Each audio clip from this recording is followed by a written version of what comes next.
Good morning, everyone, and welcome to our CCF webinar in partnership with Citizen Health. Today, we are going to talk about how your journey can power cholangiocarcinoma research. My name is Melinda Bikini. I'm the Chief Patient Officer with the Cholangiocarcinoma Foundation, and I am also a 15-year survivor of stage 4 intrahepatic cholangiocarcinoma. Ash, next slide.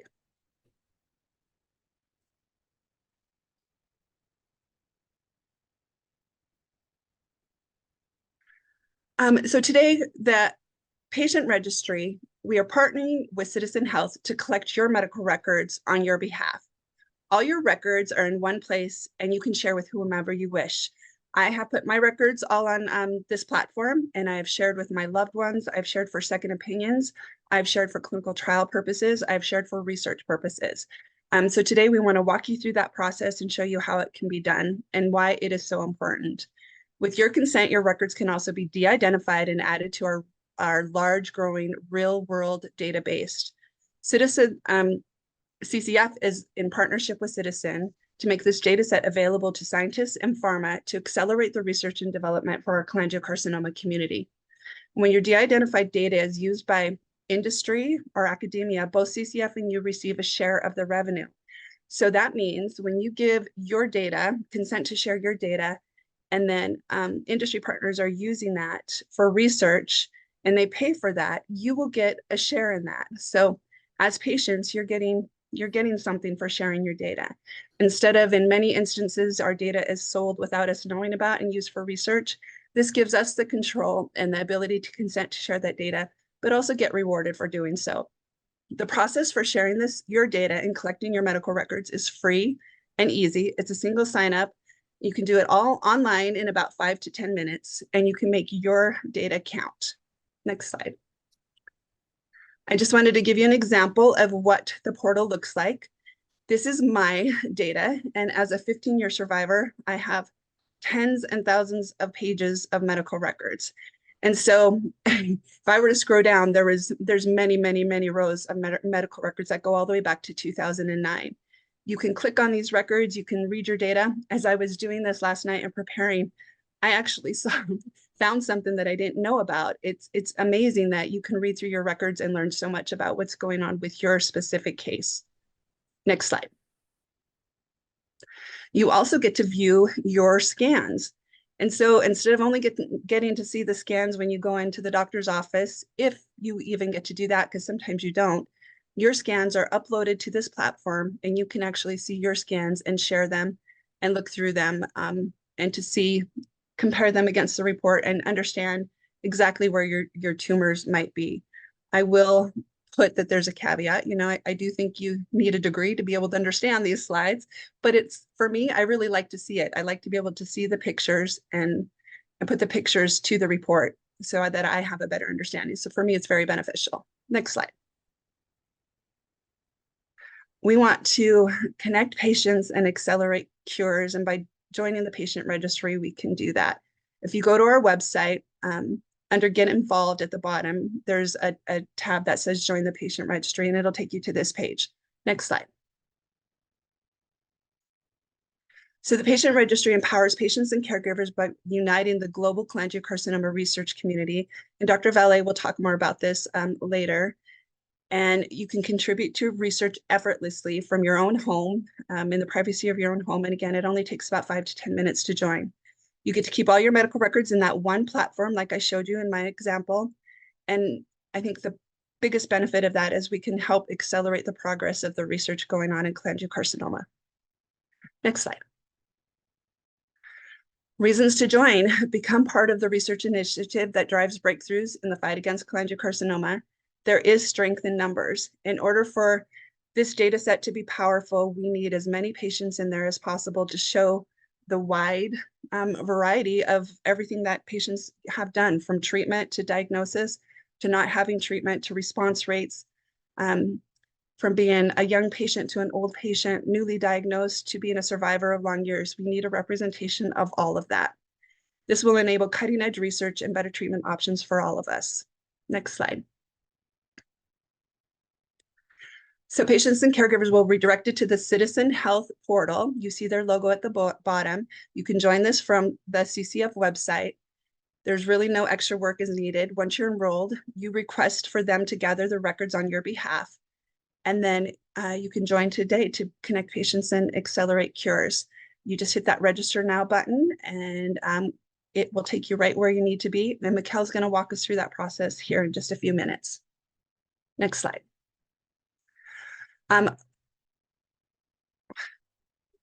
We don't have Greg on, do we, Ash? There he comes. Okay. So I just wanted to talk about, I remember being diagnosed, like I said, 15 years ago, joining clinical trials, getting to the point where I really had no other options. And I know that I really wanted to find a way to help others that will come after me with this diagnosis. And so this is one of the reasons why I joined the patient registry. I wanted my data to be able to contribute to research in the future to help other patients. So for me, and I hope for all of you, because I know I hear it from patients and caregivers every single day, they're always asking, how can we help? What can we do, to donate and to contribute to research? So joining clinical trials and then consenting to share your data through the patient registry is one way you can do that. And now I would like to introduce you to our guest today, who is also a patient, Greg Kripal. Greg was born and raised in Illinois. He attended the University of Oklahoma. He graduated with an undergraduate degree in accounting. He also completed an MBA, both from the University of Oklahoma. He also returned to get his PhD in accounting at the Florida State University in Tallahassee. Greg has been an assistant accounting professor, an assistant auditor, a production supervisor. He worked 32 years in academia, and the Coastal Carolina University honored him at retirement with the title of Distinguished Professor Emeritus. So congratulations on that, Greg, and thank you for being here with us. I would just like you, Greg, just to ask you a few questions and tell us about your experience. When were you diagnosed? And then why did you choose to join the patient registry? I was diagnosed Ides of March 15th, 2020. Went through several doctors to get the prognosis or diagnosis, and then I got it. I went to Duke and had an operation, removed it. Why I wanted to get into this, that operation was in May 20th, 2020. So I'm in my 5th year now, or a little over 4 years. Why I did that is I realized that this terrible disease, we need to find some way of cures and treatments and so forth, and that you need data for, and this is the data that you need. The data you plug in here doesn't cost anything. It's just a little bit of time. It's real easy to do. And all your records are then now shared, and there's one place for them, and the researchers, the larger the sample size, the better the conclusions, and that's why I joined it. It's kind of like when you first get hit with that diagnosis and that prognosis, it's really humbling, and it's just terrifying. Well, this is something you can do to strike back. It may be a little thing, but it's just like anything else. Something 1,000, by doing this, something could die with 1,000 cuts. Maybe my little cut's not going to do it, but when we put all of ours together, then we can fight back on this thing. And that was your motivation for joining the ICPRs, to be one of those many cuts? Yes. Thanks, Greg, for doing that. What was your experience with the enrollment process of joining the patient registry? It was really easy. Just follow the directions. And like you said, 10, 15 minutes, you've got it. You make sure you try to get some information ahead of time, like your doctor's contacts with your doctors and their phone numbers and things like that. It'll help you go even faster. But it was real simple. Wonderful. Tell me how it has benefited you to join the patient registry. Do you have any examples of the benefits of joining? Well, just like you, actually, you said you found something. I went and looked at it again, and I always thought I had intrahepatic cholangiocarcinoma. I ended up having pilar carcinoma. It's like, how could I miss that? Right. So it helps you go back and review things and get an idea, because sometimes there's all the technical detail, and they load you up with it. gives you time to sit back, read it, understand it, look at the scans. And I'm with you. You might as well giving me a scan of the moon's equator. But somewhere down the road here, I'm going to learn a little bit more on it. And so that's how I found it helped me a lot. And plus the satisfaction of I'm striking back. I am striking back. It's like I am tired of being told, here's your prognosis. I'm going to give the prognosis to cholangiocarcinoma. I'm going to give a death prognosis. Hopefully in the next couple of years. That's right. We want to see that too. Thank you, Greg, for contributing, for being one of the many. And we know that if we all come together, that there is a strength in community and the ability to accelerate that cure. So thank you for being here with us today. And I believe I'm going to turn it back to Dr. Juan Vallée. Thank you very much, Melinda, and thank you, Greg, for sharing your experience on the registry. You're right. I think there is strength in numbers, and it's so great to see everybody on the call today. So, I'm Juan Vallée. I'm the Chief Medical Officer of the Cholangiocarcinoma Foundation, and what I'd like to do in the next few slides is just to give you a sense of what it is that we see when we're looking at the data and how we can start using this. Thanks, Ash. So I guess research tends to start with important questions and that we're trying to answer. I've put a list here of 5 different questions that we're thinking about. For example, what demographic and clinical characteristics are associated with access to quality care? That sounds like a little bit of a mouthful, but what we want to find out is, in patients who do go on to have received treatment, who are those patients? Older, younger patients? What type of cholangiocarcinoma? What stage of disease, for example? So that's what we mean by demographic and clinical characteristics. I'm not going to go through all of these, but maybe on the second one, when are people getting their biomarker testing done, and how are the results being incorporated into treatment decision making? You can see these are important questions, not just for us as a research community, but also something that we can reflect back to patients, and you'll see how that process goes. And just one more example, the third one. We know that most patients unfortunately present with advanced disease, but for 15% approximately, it is possible to do a curative operation. So the third question there is, in those patients who are able to have surgery, what is it about them or about their cancer that may be associated with the cancer either coming back or staying disease-free, so that, again, we can learn a little bit more about what things are important to look for when patients have had surgery, and how we can then assess the risk of the cancer coming back and maybe introducing some additional therapy, for example, in the adjuvant setting, which is giving treatment after a curative operation. So if we just go on to the next slide.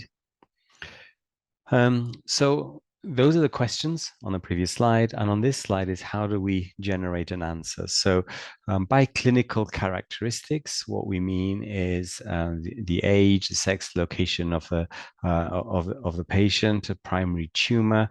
In terms of diagnosis, so is it intrahepatic? Is it perihilar, as Greg recently found out? Is it a distal cholangiocarcinoma? What stage of disease was it? We can look at comorbidities, which means what other health problems do patients have, other medical conditions. We also look at some of the pathology details, like the grade of the tumor, and of course, the biomarker testing. So that's what we mean by clinical characteristics. We can then also look at what intervention has happened. So what scans have been done, what procedures, what medication. And by then combining the information that we get from both of those, we can then look at what the outcomes were in terms of tumor status, any new diagnoses or any new metastases, any adverse events, and performance status is the fitness of a patient. So it allows us to use all of these various elements of the data to try and answer some of the important questions. Thanks, Ash. So I want to just drill down into one of the questions in a little bit more detail, just to give you an example of what it is that we were able to see from the database. So this is really focused around the biomarker testing. So This allows us to see who is and who isn't getting biomarker testing, and we particularly wanted to focus within 30 days of the diagnosis. So at the time that we did the data cut, and I'd like to acknowledge at this point Amanda, who's on the call, and for all her excellent work in trying to get some of these data to us.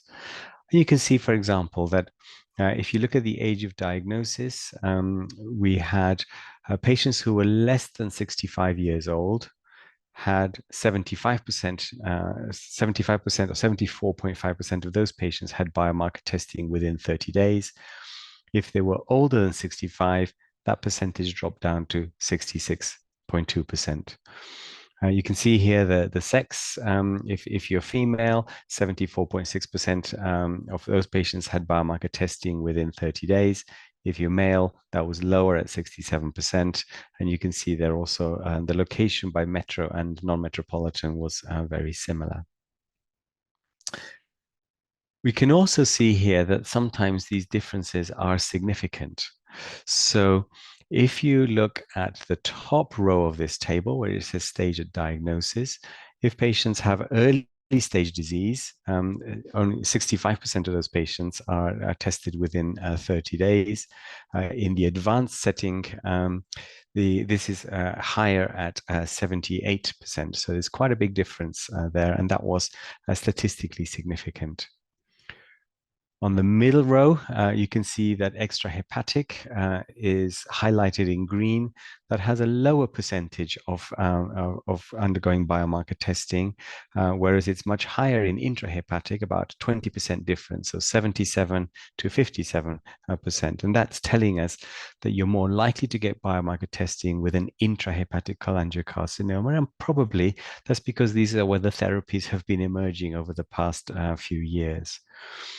There's also quite a big difference in the bottom part of that table under resection status. So if your cancer has been resected and cured, the percentage is quite low. And that's probably a reflection of the fact that you don't, at that stage, need any treatment in terms of targeted treatments. But if you've not had a resection, so you've still got a tumor there, likely in the setting of advanced disease, 80% of patients are getting biomarker testing. So sometimes we can understand why these percentages are different. Thank you, Ash. So as expected, on the first box on the bottom right, individuals with early stage are less likely to be tested quickly because they've got time and may not need to have it tested if the tumor doesn't recur. And we're also seeing on the box on the left, there's a non-statistically significant but possible trend for less testing in patients who are older and men. That's what we can see from the database so far. So then the question is, once the patient has been tested, how are the results being used in clinical practice? So let's start off on the left at the very tall bar. 90% of patients have testing. So the little gray bit at the top is the 10% who don't. So of the 90%, we know that 37% have at least one targetable alteration. That's the green middle bar at the bottom. And of those, we know that just under half received a matched targeted therapy at the time of data collection. The mutations that we identified are highlighted in the box on the right, and it's the ones that we would expect as clinicians based on the new therapies that we have. So IDH1 mutation for ivosidenib, FGFR2 for the various FGFR2 inhibitors, TMB high, MSI high, mismatch repair deficient. Those are all indicators of immunotherapy. HER2 treatments as well as BRAF V600E. These are different therapies that we have available. But we know that some patients did not receive a targeted therapy yet. So now we focus down on 71 patients who did not receive a targeted therapy. For 60 of those, they were not yet at the stage in their disease where we would expect them to have a targeted therapy. So if patients have advanced disease, they would normally start one first treatment. We call that first line of treatment, and that usually involves cisplatin, gemcitabine with or without an immunotherapy regimen. And we then use the targeted therapies after that the cancer has got worse in what we call the second line setting. So the 60 patients there are still having their first treatment, but we can see that that's the reason why they didn't have a matched targeted therapy. But we can see that in the pink, targeted therapy was available but was not used in the second line setting. That affected 5 patients. Sometimes we see 2 completely different mutations, both of which have got a treatment for. So in this, that applied to 3 patients who received a targeted therapy for one of the other biomarkers. And in some cases, although we've identified a biomarker, at the time that this was being tested, the therapy had not yet been approved. Thanks, Ash. So what we wanted to do in patients who didn't receive the targeted therapies is to be able to reach out to patients to say, you know, we now have a treatment that is available. So we just need to alert a patient that this is an option. Now, it's very important to say that the final decision on that is under your healthcare provider, because there may be various reasons that need to be taken into account for whether you do or don't have a specific treatment. So what we wanted to do, and we sent an email to patients describing which biomarkers had been identified.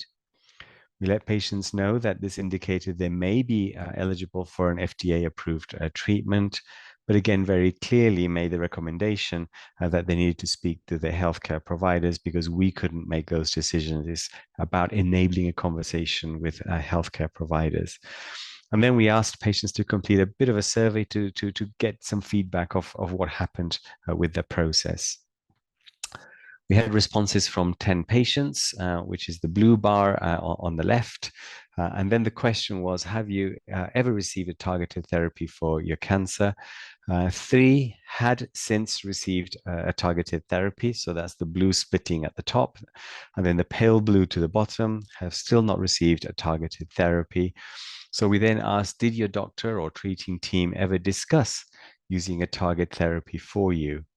5 of those, 5 out of the 7, had discussed this with the doctors. 2 hadn't had that discussion. And then of the 5 who had discussed it with the doctor, taking us to the final part of the graph, what reasons were discussed for not using a targeted therapy for you? 2 patients were eligible but chose not to. We don't have any more information there. 2 were not eligible, and 1 patient couldn't recall. So you can see that what we can do is identify some of the patients, sometimes come back to you with a query, come back with an alert that there may be a new treatment. But by getting a little bit of feedback, we also understand a little bit more about what's happened following that initial email. So one of the challenges that we always have, particularly when we're thinking about making this information more widely available to researchers and scientists and clinicians, the question is always, is the group of patients that we have in the registry representative or the same as the wider population? The way to think about it here in this image is, if the people in the white circle are the patients in the registry, we want them to be very similar to all of the patients in the blue circle, because that allows us then to know that our sample of patients is representative. So that's the next thing that we're trying to establish at the moment. And on to the next slide. There are some things that we are seeing that is confirmed that tells us that the sample is representative. So I'm not going to go through lots of data. This can get a little bit complicated. But for example, do we have a split of patients who are known to have an intrahepatic cholangiocarcinoma versus extrahepatic? We are seeing a split of 58% versus 22.5%, and that is consistent with what we're seeing in the registry. So that is exactly as we expected. If we look at the bottom, the stage of patients with advanced disease, we know from published clinical data, is around 77%. What we're seeing in the registry is 82%. So those figures are matching. That is exactly what we're expecting to see. But this is not always the case. And on the next slide, I will show you that we would expect patients to be a roughly equal split between men and women. We'd expect that to be 50-50. What are we actually seeing is that we have 2/3 female, 62%, and 37% male. So you can see there is a bit of an imbalance there. We have more female patients than male patients than we would expect to see. Similarly, we know that the average, the median age that patients develop this cholangiocarcinoma is around 70. So it's kind of 67 to 72, but it's kind of hovering around 70. And what we're seeing here is 10 years earlier. So patients in our registry, the median age there is 60, which is a whole decade earlier than we would anticipate to see. So I guess the key message here is that although we are seeing the right balance between the disease stages and disease type, there is tending to be a skew for patients in our data set to be younger and more likely to be female. And that creates some limitations because when we're trying to come to conclusions about certain treatments or trends, we're not able to make that as an observation of the whole population because our current patient cohort isn't really representative because of that slight skew. And on the next slide, we know that 50% of patients are enrolling 9 or more months after their initial diagnosis.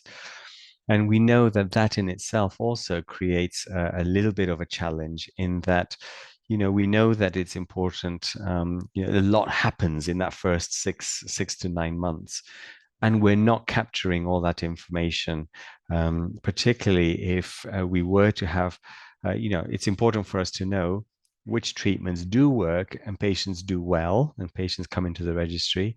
But sometimes it's also important to know where the treatments are not working early on. And we feel that for some of those patients, they're not taking part in the registry. So to answer some of those important questions about, where treatments are being a bit more challenging, may have more side effects, patients may stop treatment for one reason or another, that is equally important to know.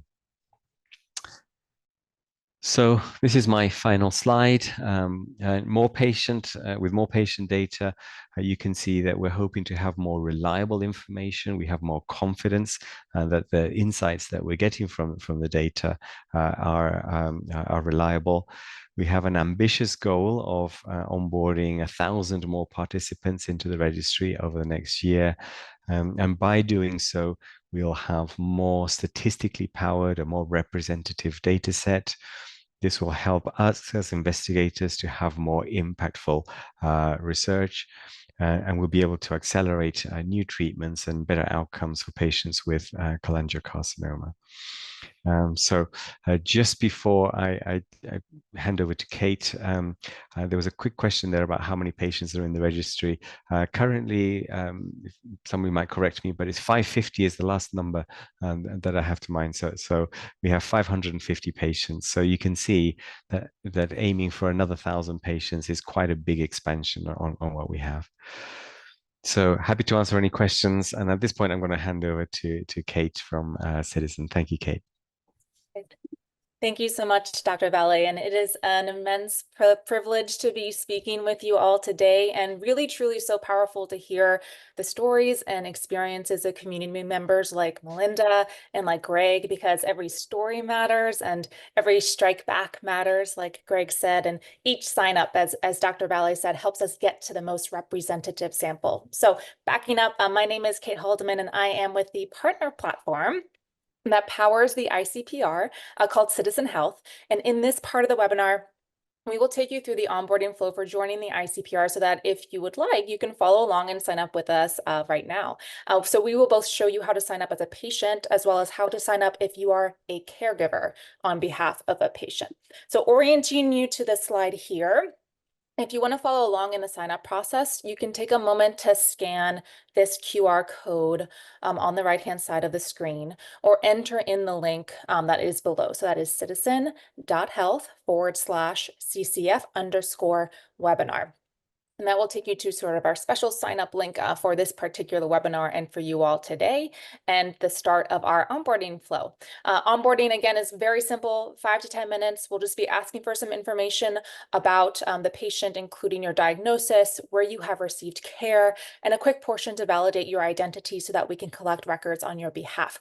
So to onboard with us today, you'll just need to have your phone available, a driver's license or other form of government issued ID, and be prepared to enter in the list of providers where you have received care, or as many as you can get right now. You can always come back and add more later. But to give everyone maybe a few minutes to get situated, get everything that you need, I'll take another moment to briefly review how the ICPR in partnership with Citizen Health works and what happens behind the scenes once you sign up to help power the research that we've discussed today and give you access to all your medical records in one place. We'll keep that QR code and sign up link visible on the next slide as well, so don't worry as we change over here. Thank you, Ash. Okay, so after signing up for the ICPR that hopefully you can do along with us today, we will go ahead and collect all your medical records from the providers you have seen. We will then upload your records to your secure patient portal, where you will then have access to everything in one place, just as you saw in Melinda's profile. And then from there, you'll have the ability to easily share with whomever you choose. We then leverage our technology in addition to several rounds of clinician review to codify, extract, and completely de-identify the data from your records to produce the incredibly rich and informative data sets that power research for cholangiocarcinoma, such as what Dr. Valle was just describing. So just imagine unlocking all of the insights from the medical history and experience of all cholangiocarcinoma patients and how that can help accelerate insights and drug development. So this is exactly what we are doing and building upon today with the ICPR. So with one 5-minute sign up, you are contributing the data and insights from your medical history to the greater movement of accelerating cures for cholangiocarcinoma. So with that, I'm going to hand it over to my colleague, Mikkel. Mikkel leads our patient support for the ICPR at Citizen Health, to tell you a little bit more about the platform, how we secure all the data that we are collecting, and then finally to go through the onboarding process step by step with you. Thanks, Kate. Hi, everyone. As Kate said, I am Mikkel, and I lead the patient support team here at Citizen Health. Anytime you reach out for support, you're usually going to reach me, and I'm going to be here to support you. So I'm excited to meet people. Ash, if we could go back to the slides, I am going to go talk a bit about security first, as this is a top priority for us.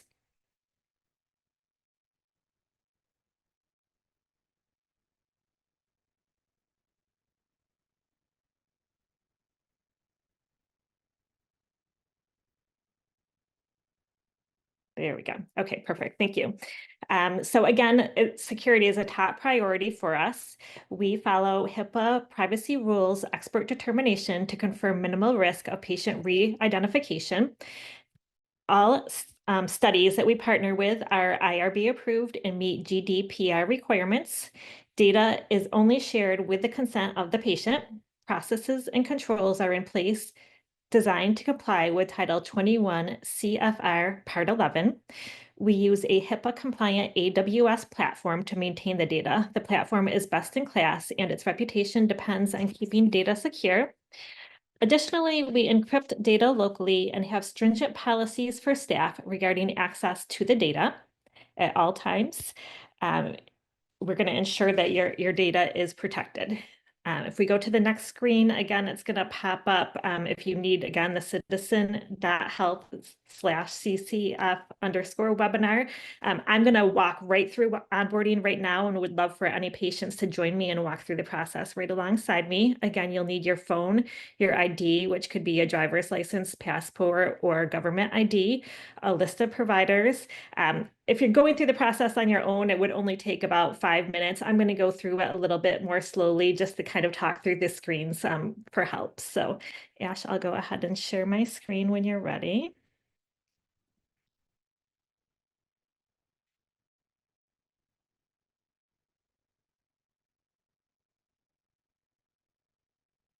All right, when you click on the link, this is the page that comes up, and I'm going to choose Get Started.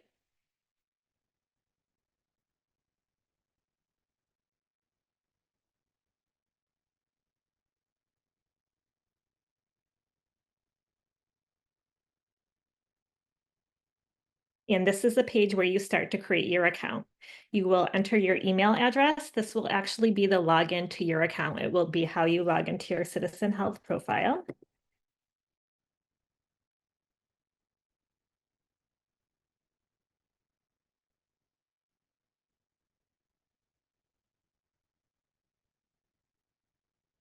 And then you enter your first name and your last name.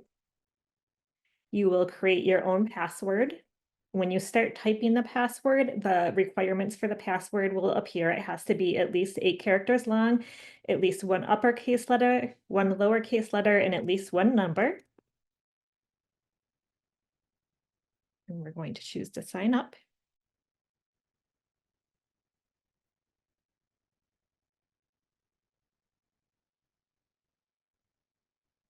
The first question that we ask is what your role is, either a caregiver or a patient. I am going to walk through the patient role live right now. The caregiver role is almost exactly the same. If you went through the caregiver role, you would click the caregiver option.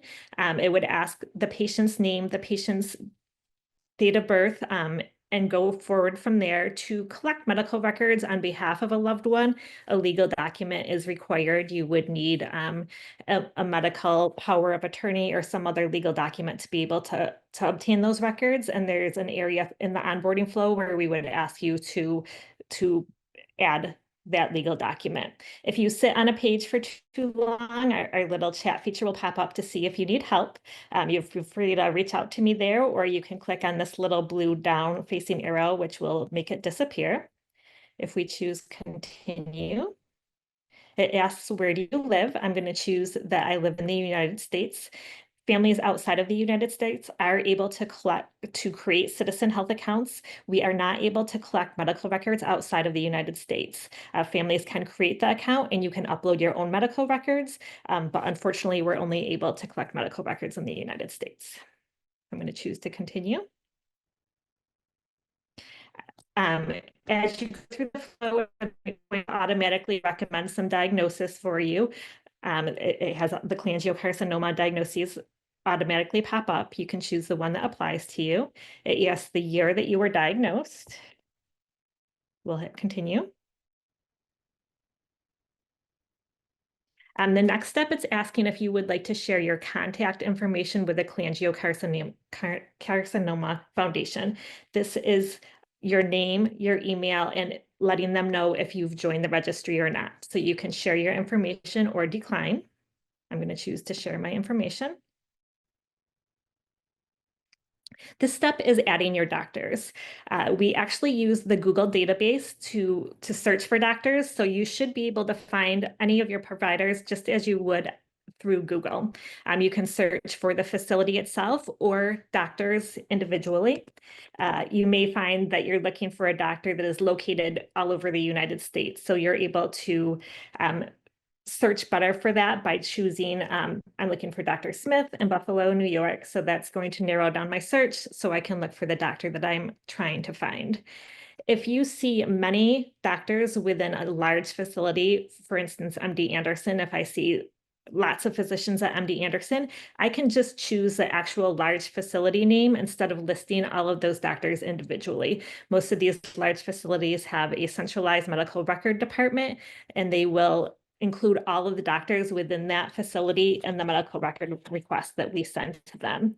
Some of the important providers to add as you're going through this process is your primary oncologist, any second opinions that you've gone to. If you know the lab that performed your genetic testing, you can go ahead and add the genetic testing lab. If you don't know the lab, you can add the provider who ordered the genetic testing. Any facilities where biopsies or surgeries were performed, your diagnosing provider, and locations where any treatments were performed. So I will go ahead and add a few more providers here. I'm going to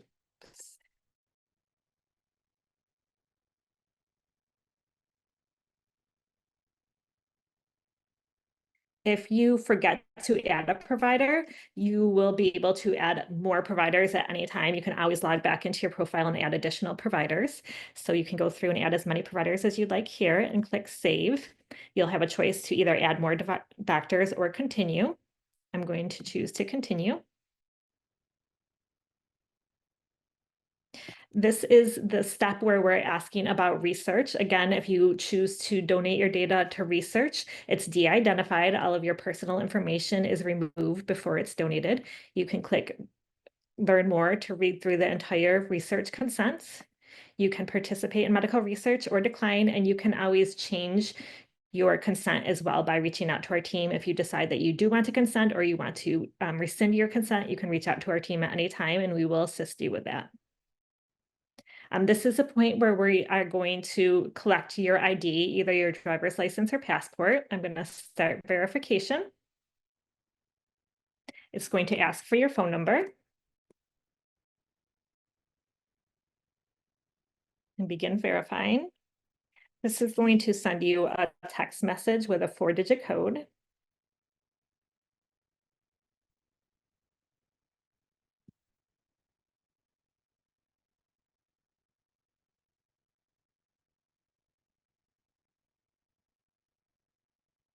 It asks what country your government is, or what country your government ID is from. I'm going to choose the United States. It's going to ask what type of ID you're uploading. I'm going to choose driver's license. If your ID is saved on the device that you are working on, you can actually upload a photo and upload it from your device directly. If you're on a desktop, you can continue on another device and it will send a text message to your phone, and you could actually take a photo right during the process from your phone. You're also able to take a photo from the process if you're doing the entire process on the phone or from an iPad. I'm going to upload a photo because I have one saved. At this point, if you are going through the process on behalf of a loved one, it would ask you to upload or take a photo of the legal document. Again, you can take a photo of it, you can upload a PDF, or it will give you an option to skip. You might not have the document right with you at this time. You can choose skip, and it'll let you complete the account, and then our team would email you to be able to collect that legal document. We cannot collect the medical records without the legal document when you're collecting them on behalf of a loved one.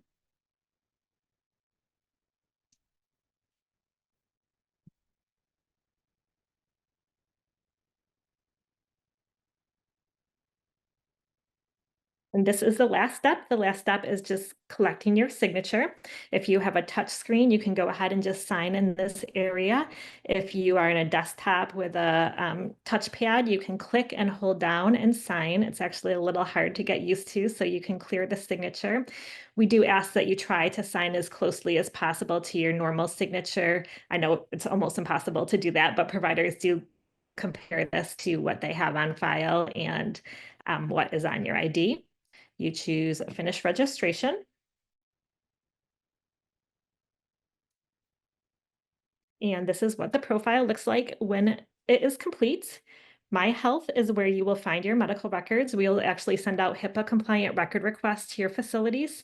They have 30 days by law to send those records, and they can ask for a 60-day extension if they have some issues sending those in a timely manner. But the records do start to come in pretty quickly. You're able to log in and you'll be able to view the records at any time.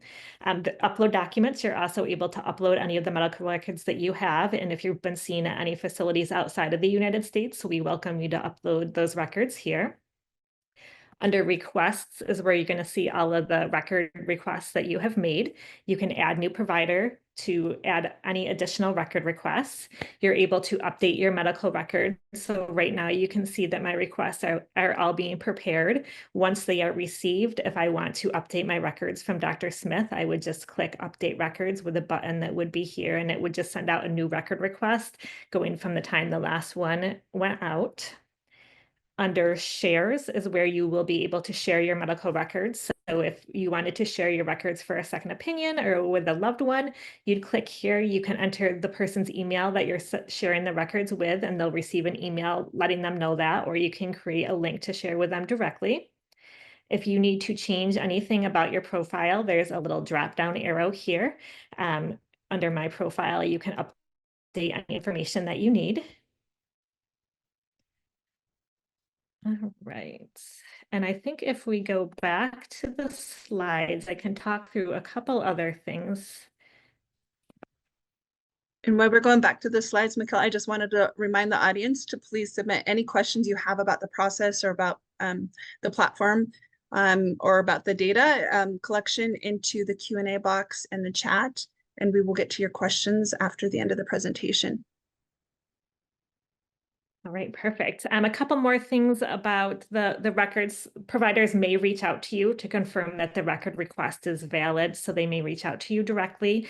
Our team may reach out to you as well.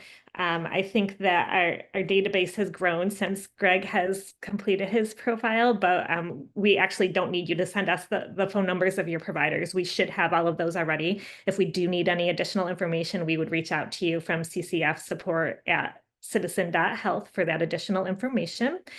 And again, we put a link there to log back into your profile. You'll be able to log in, view your records, make additional record requests, reach out to us. I think on the next slide, we have some contact information. Again, you can always reach out to us on the chat feature. There's a phone number and email us as well. And with that, I think I will turn it over to Melinda for questions. Wonderful. So please enter your questions into the Q&A box or to the chat. And there were some questions that came in, and for the benefit of the recording, and this is recorded, so if you didn't have your photo ID with you and you want to have the opportunity to log on and follow the recording, it will be hosted on the CCF website, the YouTube channel, and available probably within 24 hours. So I am going to go to the first question. Was somebody was asking how many are registered at this time. I think, Juan, you did answer that one already. I'll chime in here, Melinda, which is we do have 550 patients with data that is fully extracted on the platform, but we have over 700 that have actually completed their account, and we're in process of pushing them through the funnel and getting their de-identified data extracted. That's Okay. great. Thanks, Kate. Of course. Thank you. And then will you again just emphasize the process for international patients? We would love to see international patients join and just how they would do that. Yes, international patients can sign up. They can create an account. When you are onboarding, you would just select in where are you based. You will select the international option. That will give you access to a specific international flow where you will have the opportunity to upload your own records. And that's an important part of this step. We currently are not able to collect records for you like we are in the US. So you can upload your own data. And we are investing in additional features and support services for international patients. So we will keep you updated as that becomes available. Thank you. Okay, there was one comment in there that Citizen is just too much work and they don't understand the utility of that for them. And how can we make this easier? Mikkel, I'm going to put you out there of your availability to help walk them through that. But if you want to elaborate on that one. Yeah, absolutely. Reach out to me anyway by that email that we flashed out. We can pull that support slide back up, but I'm here to reach out to me by email, by phone. We can set up a one-on-one Zoom call and I can get you through that process very quickly. And we so appreciate the feedback. I do want to note that we just released a brand new onboarding flow. What Mikkel just went through is different than maybe you had experienced 6 or 7 months ago, for example, if you haven't tried it already. So our emphasis has been ensuring a very smooth and quick patient experience. We highly value your time and would love to, to hear additional feedback. But as Mikkel said, she can do live onboarding sessions one-on-one to make sure you get everything that you need in through the process as seamlessly as possible. And I was going to mention, if you've started the process and haven't completed it, your information has been saved. So if you made it halfway through the process and you don't want to start from the beginning again, you won't have to. You'll be brought right in the flow where you originally dropped off, and you'll be able to take those few steps that are left to complete the process. All right, thank you for that. Dr. Valle, are doctors aware of the foundation and or of the registry? How do they know about this information? Yeah, thank you, Melinda. So when we have the annual conference, we obviously make everybody aware about the registry. So that's any clinicians who are attending. We also have a network called the International Cholangiocarcinoma Research Network, and through that network, we inform clinicians.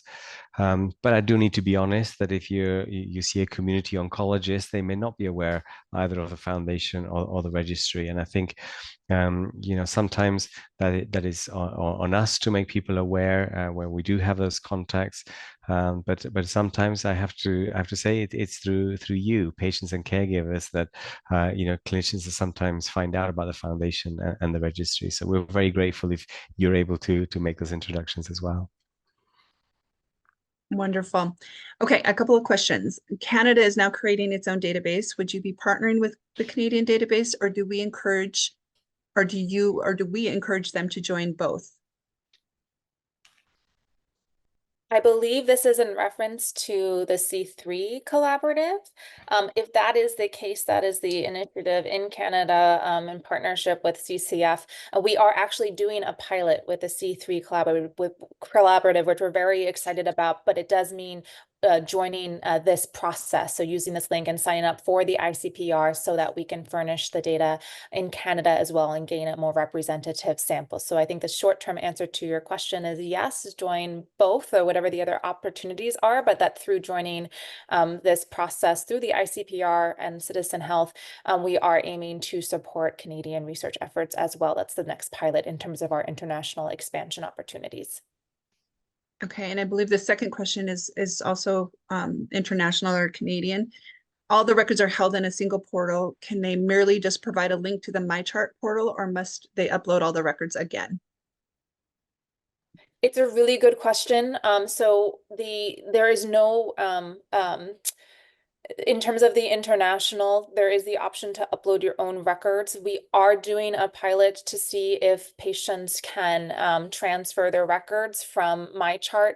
However, at this time, it's not sufficient just to provide us with a link to the MyChart, as we can't access that on your behalf. So you would need to download those records yourself because you have the access to the MyChart. But what is in the MyChart has been, quite sufficient in terms of coverage to get the process started. So that is a great place to start in terms of downloading it from the MyChart and then uploading it to your portal on the ICPR so that it can be part of the universe of data for cholangiocarcinoma patients. Thank you, Kate. And Dr. Valle, I think this might be in relationship to one of the slides you shared. It's interesting, the US South are the highest percentage of participants, and CCF patients know the highest percent registered with the foundation live in the Northeast. Why are Northeast patients lower participants, and what can we do to raise the level of participation? Yeah, I think it's always difficult to know why individuals choose whether to or not to participate in the registry. I don't think there's going to be a single reason that accounts for that discrepancy. I think through initiatives like this and the webinars, we're really hoping to broaden inclusion.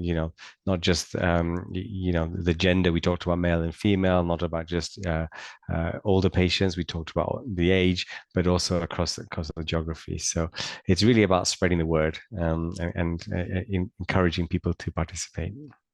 It's exactly what I would say. Just spread the word to any patients you talk to and encourage them to join the registry. Okay, can we emphasize how Citizen or how the patient registry can make getting a second opinion less awkward? Second opinions sometimes are real difficult, and many patients who have a difficulty, with the medical world and asking for a second opinion.